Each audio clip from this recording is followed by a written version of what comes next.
Break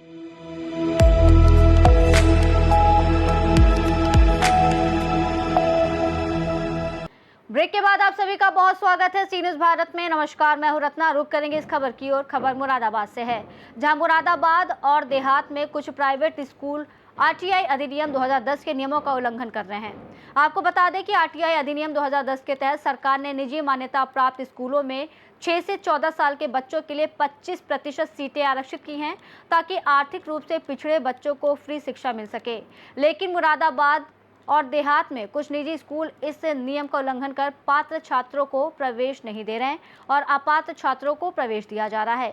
इस संबंध में हमारे संवाददाता ने फसीरुर रहमान बेग से खास बातचीत की है। देखिए स्पेशल रिपोर्ट। हमारी टीम मौजूद है जनता और जनादेश के कार्यालय पर, जहाँ जो समाचारों के माध्यम से सभी जानते हैं और अब शिक्षा जगत में भी एक अलग ही पहचान बना रखी है। आज हम इनसे सीधी बात करते हैं शिक्षा आरटीई राइट ए एजुकेशन को लेकर शिक्षा का क्या अधिकार है।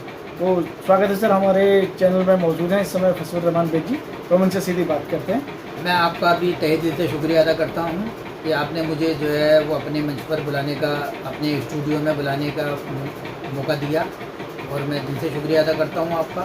और जिस तरीके से जो मैं आपने मुझसे आरटीई के बारे में पूछा है, ये बड़ा अहम सवाल है, बड़ा अहम मुद्दा है और ये जन से जुड़ा मुद्दा है, क्योंकि राइट टू एजुकेशन एक ऐसा कानून है जो उन गरीब बच्चों के लिए बनाया गया, तालीम हासिल करने के लिए, जो वीकर सेक्शन के थे, जो दुर्बल आय वर्ग के लोग हैं, उनके लिए गवर्नमेंट ने एक आरटीई का कानून बनाया, जिसके अंदर हर स्कूल जो सरकार से मान्यता प्राप्त है, चाहे वो सीबीएसई से हो, चाहे वो आईसीएसई से हो या फिर वो शिक्षा विभाग से, यूपी गवर्नमेंट से हो, हर स्कूल पर वो लागू होता है।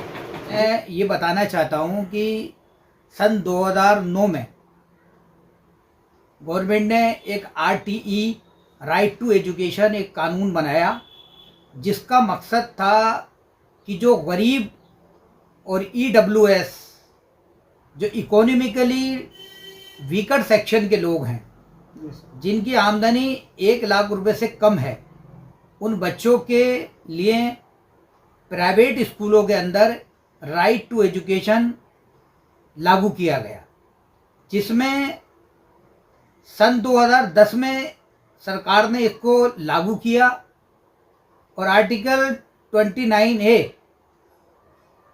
के अंतर्गत इसको अनिवार्य कर दिया।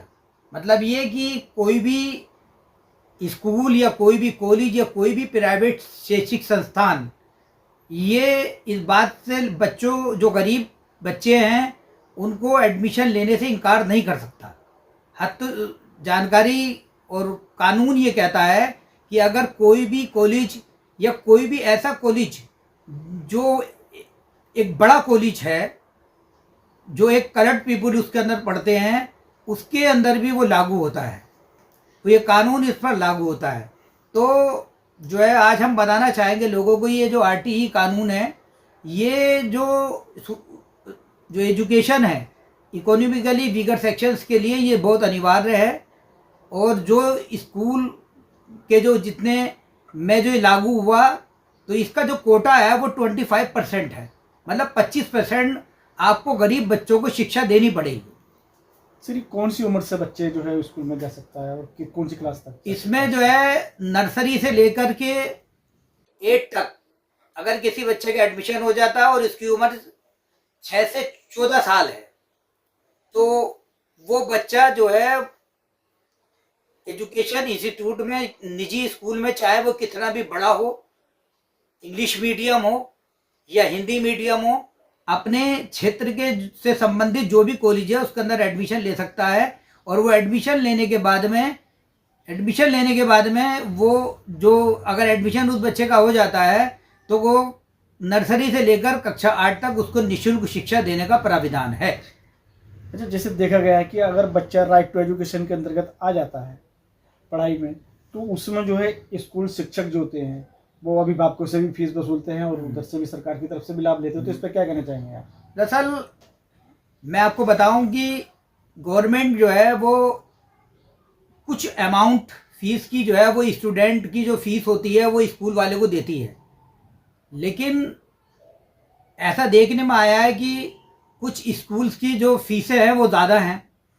गवर्नमेंट एक मिनिमम अमाउंट देती है, लेकिन क्योंकि आरटीई एक अनिवार्य कानून है, एक शिक्षा का अधिकार कानून है, उसके अंदर फीस कोई मायने नहीं रखाती। तो ऐसे हालात में मैं यही जानकारी देना चाहूँगा कि हर स्कूल कॉलेज, चाहे वो कितना बड़ा हो, कोई सा भी कॉलेज हो या स्कूल हो, उसके अंदर आरटीई लागू होता है। और एक जानकारी मैं आपको और बता दूं, अगर माइनॉरिटी इंस्टीट्यूशंस है, अगर उसको माइनॉरिटी का दर्जा मिला हुआ है तो वहाँ पर ये कानून लागू नहीं होता।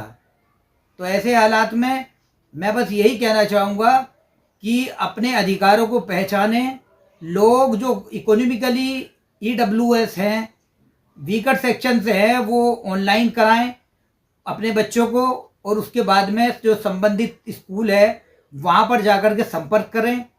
इससे जो ये कानून है, इस कानून से ये फ़ायदा होगा कि जो गरीब किस्म के बच्चे हैं, जो अच्छे स्कूल, जो अच्छी तालीम, या मान लो कोई ऐसी मतलब जहाँ पर बड़े लोगों के बच्चे तालीम हासिल करते हैं और वो छोटा व्यक्ति जो उसको अफोर्ड नहीं कर पाता, तो ये उसको, ये कानून उनको अधिकार देता है। और ख़ास करके मैं आपको बताता चलूँ कि ये 25% कोटा है।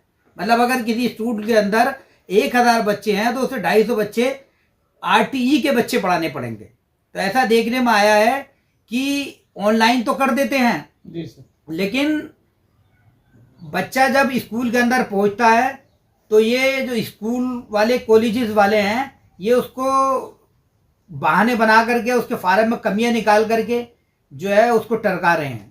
तो ये बड़ा ही खेद का विषय है, बड़ा ही दुख का विषय है।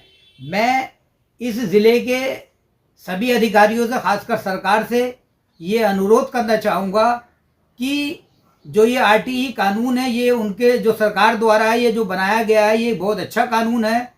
इसमें जो गरीब बच्चे हैं उनको तालीम हासिल करने का मौका मिलता है, लेकिन कुछ माफियाओं की वजह से ये कानून सही तरीके से लागू नहीं हो पा रहा, और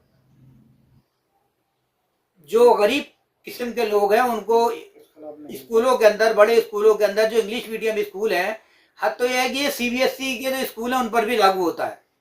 तो आईसीएसई हो या सीबीएसई हो, अगर वो प्राइवेट कॉलेज है या निजी कॉलेज है, तो वहाँ पर जो है वो शिक्षा का अधिकार जो कानून है लागू है। और मैं लोगों से ये कहना चाहूँगा कि अपने बच्चों का एडमिशन डंडे के बल पे कराएं। और अगर कोई स्कूल वाला आनाकानी करता है तो अपने अधिकारों का इस्तेमाल करें, अपने अधिकारों को जानें। और अगर बाय द वे कोई स्कूल बच्चों को एडमिशन देने में आनाकानी करता था, इस ज़िले के अंदर ज़िला बेसिक शिक्षा अधिकारी और ख़ास करके डीआईओएस हैं और हमारे ज़िलाधिकारी महोदय हैं, उनके पास जाकर के अपने जो परेशानी है उसको रखें। और मैंने ऐसा देखा है, और मैं माननीय ज़िलाधिकारी को भी इस बात का धन्यवाद कहना चाहूँगा कि पिछले दिनों हज़ारों केसेस ऐसे आए थे कि जो स्कूल वाले, जो बच्चे थे वीकर सेक्शन वाले, वो स्कूल वाले उनको एडमिशन नहीं दे रहे थे। लेकिन जो हमारे ज़िलाधिकारी हैं उन्होंने अपने प्रयासों से और ख़ास काफ़ी सख्ती करने के बाद में उन गरीब बच्चों को एडमिशन कराए। मैं उनको तहे दिल से उनका शुक्रिया अदा करता हूँ। अब क्योंकि वर्ष 2026-27 शुरू हो रहा है और एडमिशन ऑनलाइन हो चुके हैं, तो ऐसे हालात में मैं उन जो कॉलेजेस हैं उनसे भी ये अपील करना चाहूँगा कि वो जो है ईमानदारी के साथ में इस कानून को लागू करें। और अगर कोई स्कूल वाला लागू नहीं करता है तो जो अभिभावक हैं वो ये समझ लें कि 25% जो कोटा है वो हर स्कूल में अनिवार्य है और उनका बच्चे का एडमिशन वहाँ होना चाहिए। और अगर कोई अधिकारी या कोई भी स्कूल वाला देने से मना करता है तो उसके खिलाफ कानूनी कार्रवाई हो सकती है। सर, जैसे देखा जाए कि 2026 चल रहा है और शिक्षा का सत्र भी शुरू होने वाला है, तो इसमें जैसे शहर से लेकर देहात तक स्कूल कॉलेज खुले हुए हैं और आजकल अभिभावकों को जो है किताबें लेने में कमीशन वो बहुत ज़्यादा है, तो इसको लेकर के आपकी तरफ से क्या? मेरा जो है किताबों को लेकर के ये कहना है कि गवर्नमेंट ने एनसीईआरटी सिलेबस लागू कर दिया है और हर स्कूल में वो लागू है। तो कोई भी स्कूल वाला किसी भी निजी या किसी भी प्राइवेट कोर्स को लेने के लिए गार्जियंस को बाध्य नहीं कर सकता। तो मेरा बस यही कहना है कि एनसीईआरटी की जो बुक्स है, जो गवर्नमेंट का रूल्स है, उसको फॉलो किया जाए और सख्ती के साथ जो है वो अधिकारी उसको फॉलो कराएं, जिससे कि आम लोगों को और जो गरीब किस्म के बच्चे हैं उनको अच्छी तालीम मिल सके। चलिए शुक्रिया साहब आपका। ये था हमारे साथ फशुर रहमान बेग साहब, जो एक बड़ी मशहूर शख्सियत हैं। तो उनसे आज हमने सीधी बात की राइट टू एजुकेशन को लेके। मैं जाबिर हुसैन, मुरादाबाद देहात। शुक्रिया। इस रिपोर्ट में फिलहाल इतना ही। देश और दुनिया की तमाम बड़ी खबरों के लिए आप देखते रहिए सी न्यूज़ भारत।